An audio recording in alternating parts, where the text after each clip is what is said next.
Бийге бала кезимден эле кызыкчумун. Бийге, ырга кызыгып, мектепте ар кайсыл кружокторго катышып, ырдап да, бийлеп да жүрдүм.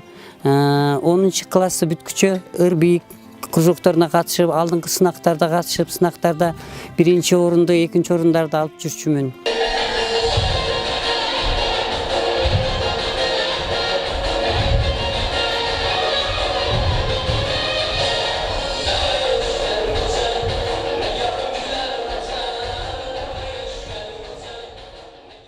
Кыргыз бийи айрыкча бизде басымдуу жасалат.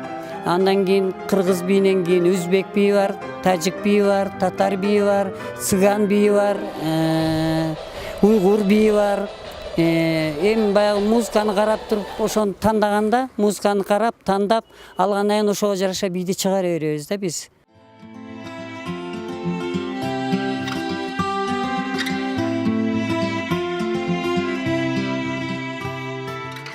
Анан бийчилердин көнөгүн болсо өзүм тигем, мына кыздарга уйгур бийине деп тигип атам.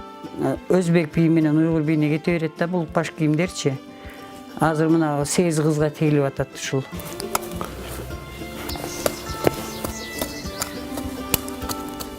Айрыкча мен гүлдөрдү жакшы көрөм. Азыр эми мына отургузган гүлдөрүмдү кичине чаап, ар жак бир жагын иретке келтирип, ушуларды карайм, бош убакта